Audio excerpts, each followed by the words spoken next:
সেই দল নিজেরাই কোরআন দিয়ে চলে না, ওদের নিজেদের মধ্যে তো মারামারি করিয়ে 9 মাসে 105 জন নিজেরা কুপকাজ। এ কথা কর না। তাহলে ওরা নিজেরাই যদি দলের মধ্যে শান্তি কায়েম করতে না পারে, এই জমিনে শান্তি আনতে পারবে? সুতরাং ভালো করে বোঝার চেষ্টা করেন, নামাজ রোজা হজ যাকাত যেমন ফরজ প্রত্যেকটা মুসলমানের জন্য, এই জমিনের ভেতরে দ্বীন কায়েমের আন্দোলন করা তেমনি রূপে ফরজ। কিন্তু মোরের মধ্যে বড় কষ্ট, আমরা নামাজের ফরজ মানি, রোজার ফরজ মানি, হজের ফরজ মানি, যাকাতের ফরজ মানি, কিন্তু জমিনে দ্বীন কায়েমের আন্দোলনের ফরজ মানতে চাই না।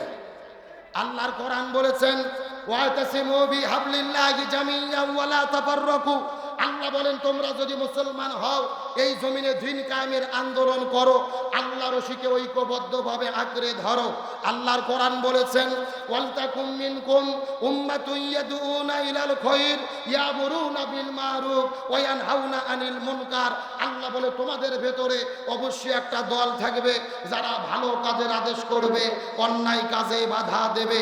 আল্লাহর কোরআন বলেছেন আল্লাযীনা ইম্মাক্কান্নাহুম ফিল আরদি আকামুস সালাহ ওয়া আতাউজ যাকাত ওয়া আমারু বিল মারুফ ওয়া নাহাউ আনিল মুনকার। কোন মুসলমান দল যদি ক্ষমতায় যায়, 4টে কর্মসূচি বাস্তবায়ন করবে। 1 নম্বর নামাজ বাধ্যতামূলক করবে, 2 নম্বর যাকাত ভিত্তিক অর্থনীতি কায়েম করবে, 3 নম্বর ভালো কাজ চালু করবে, 5 নম্বর মন্দ কাজ বন্ধ করবে। ক্ষমতায় যাওয়ার পরে এই 4 কর্মসূচি বাস্তবায়নের জন্য যারা ঘোষণা দেবে ইমানদার মুসলমান হিসেবে, তাদের পক্ষেই আমাদের থাকতে হবে। এখন জোরে বলেন এই বক্তব্যকে আব্দুল সালাম যুক্তিবাদী না আল্লাহর? আরো জোরে বলেন কার? সুতরাং এই 4টে বিধান বাংলাদেশে কায়েম হোক আমরা চাই কি চাই না? ভালো করে বোঝেন, এই বাংলাদেশের বিএনপি নামক দল যদি ঘোষণা করে আগামীতে ক্ষমতা যাবার পরে তারা কোরআন দিয়ে দেশ চালাবে, এই 4টে কর্মসূচি বাস্তবায়ন করবে, আমরা বাংলাদেশের আলেমও বিএনপিতে যোগ দেব।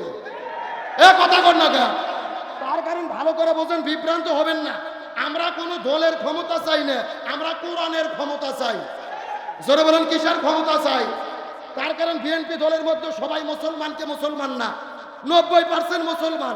এখন এরা যদি বলে আমরা ক্ষমতা যাওয়ার পরে কোরআন হাদিস দিয়ে দেশ চালাবো, তে আমরা কি তাদের পক্ষে যেতে কোনো সমস্যা আছে? ভালো করে বোঝেন, শুধুমাত্র কোনো দলের ক্ষমতা আমরা চাই না, আমরা কোরআনের ক্ষমতা চাই। সুতরাং ক্ষমতায় যাওয়ার পরে কোরআন হাদিস দিয়ে যারা দেশ পরিচালনার ঘোষণা দেবে, এদের পক্ষে থাকা হলো আমাদের জন্য ফরজ।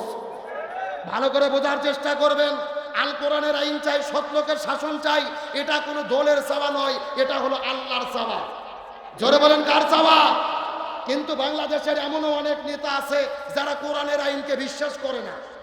এই বাংলাদেশে একটা নেতা আছে যার নাম হলো ফজু পাগলা। জোরকন কি পাগলা?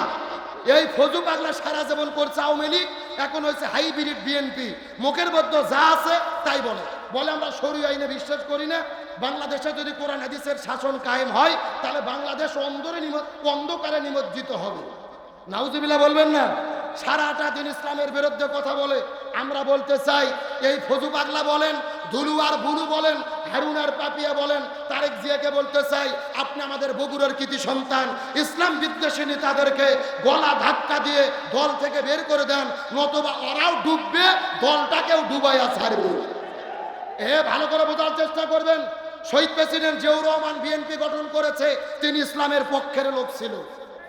এই বাংলাদেশে তিনি সর্বপ্রথম ধর্মভিত্তিক রাজনীতির বৈধতা দিয়েছিল, তাকবীর দেওয়ার স্বাধীনতা দিয়েছিল। বাংলাদেশের সংবিধানে আল্লাহর প্রতি অবিচল আস্থা এবং বিশ্বাস তিনি স্থাপন করেছিল। ওই তায়েফের ময়দানে, আরাফার ময়দানে নিম গাছ তিনি স্থাপন করেছিল।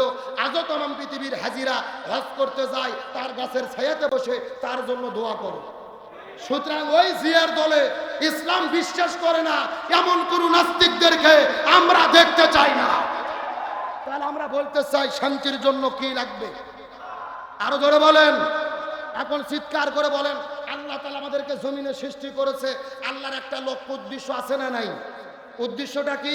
আল্লাহর কোরআন বলেছেন ওমা খলাকতুল জিন্না ওয়াল ইনসা ইল্লা লিয়াবুদুন, আমি মানুষ এবং জিনকে সৃষ্টি করেছি আমার ইবাদত করার জন্য। সুবহানাল্লাহ বলেন। আজকের আলোচনার মেইন টপিক হলো আল্লাহর কাছে সবচাইতে প্রিয় ইবাদত কোনটি, আল্লাহর কাছে সবচাইতে দামি ইবাদত কোনটি। বাংলাদেশের মানুষের ধারণা নামাজের নাম ইবাদত, হজের নাম ইবাদত, যাকাতের নাম ইবাদত, জিকিরের নাম ইবাদত। ভালো করে বোঝার চেষ্টা করেন, নামাজ রোজা হজ যাকাত অবশ্যই ইবাদত, তবে আল্লাহর কাছে সবচাইতে প্রিয় ইবাদত হলো এই জমিনের ভেতরে কোরআন বিজয়ের আন্দোলন করা।